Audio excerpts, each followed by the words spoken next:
Hello, help me welcome Mr. Alan Mann. I will be interviewing. He is the ambassador of Simi Valley.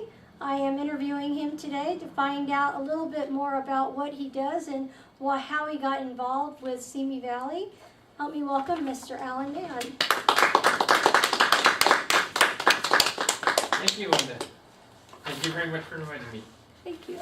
Thank you for coming, Alan. Now tell me, how did you get involved with being an ambassador for Simi Valley?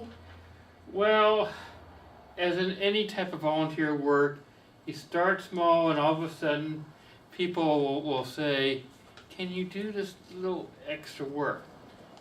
In this case, my spouse talked me into joining the neighborhood council. And I met some of her connections in the city government, and they came up and said, Alan, would you mind doing, being not just a member of the neighborhood council, but would you sort of be sort of an ambassador at large for the neighborhood council? Now, what did you think about the neighborhood council? Well, I learned a lot about Simi Valley. I learned more than I ever thought I would learn about Simi Valley. I've lived here since 1987, and I had no idea how the government worked here. I never met any of the council members or the mayor or the city manager or the other people who make city government work, and it was an amazing experience. I mean, I can't believe the amount of departments that it takes to run a city like Simi Valley. Now, did you get any of this experience through your experience with Toastmasters, such as being an area governor, a distinguished Toastmaster, a district officer? I mean, did you get any of your experience with the community through Toastmasters? I mean, what have you learned, and would you recommend it to anybody here?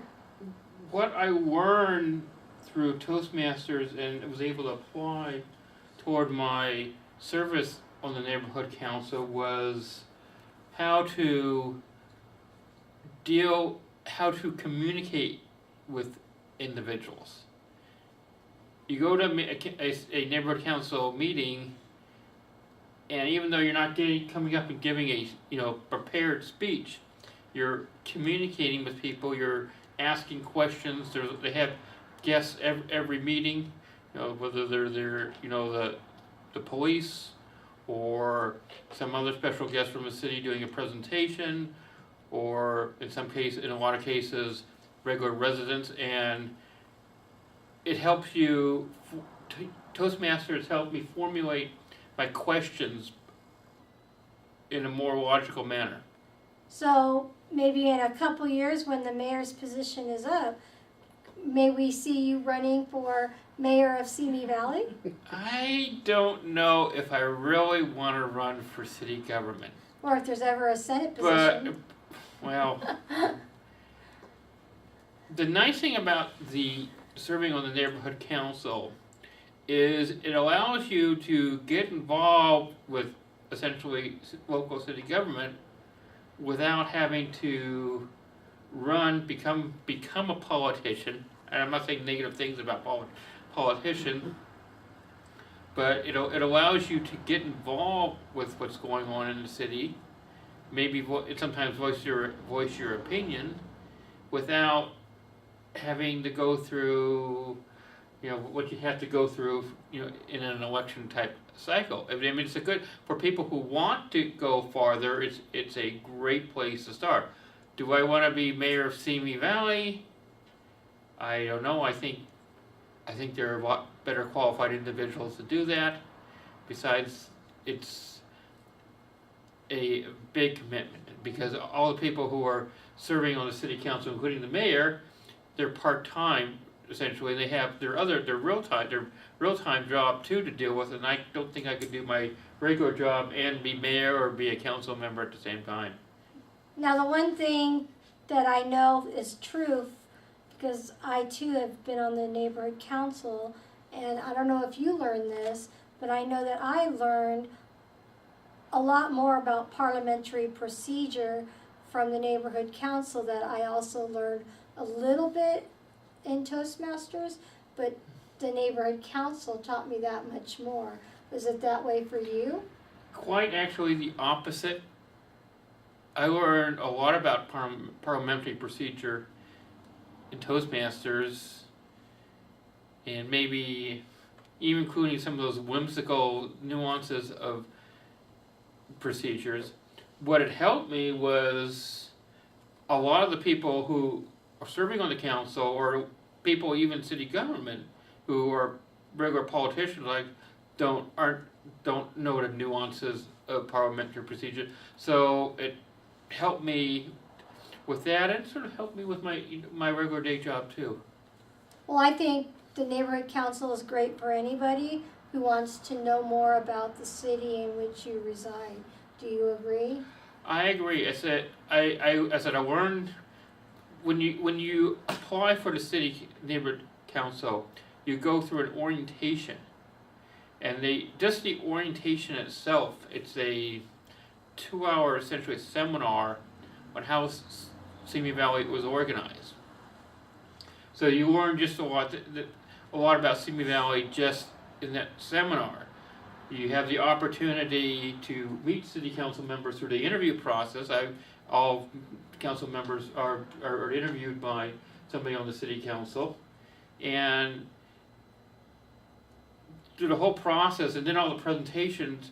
I mean, I learned they had a presentation on fences, the requirements in Simi Valley for fences, and I'm not a homeowner, so I know more about fences than I think I'll ever know in the rest of my life. And it was sort of funny. I was my boss who owns the house. I was asking, well, is your house now compliant with the city requirements for houses?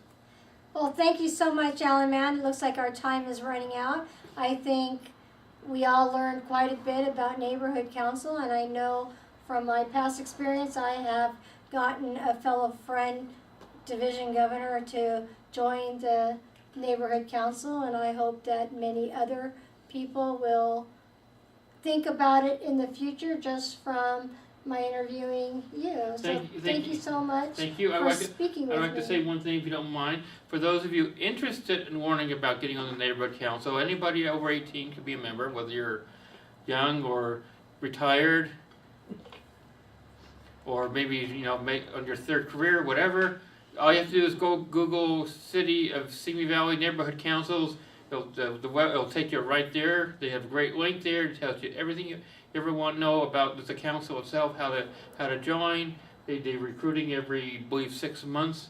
They're always looking for new, fresh faces to serve. So I strongly recommend the audience, think about, joining. Thank you, Alan. And also the council meetings are televised, and the council meetings themselves are on Monday night. And the most important thing about neighborhood council is everything that goes before city council goes before the neighborhood council first. So any rules that need to be passed, the neighborhood council vote on it first. And if the neighborhood council vote no, then that will go forward to the city council. And if the city council sees that the residents are not happy with something, then they will vote as well to ban it. Well, thank you so much, Alan Mann, Mr. Ambassador, and I look forward to interviewing you again. Thank you very much. Thank you for Joyce, stop it. Thank you for inviting me. Thank you.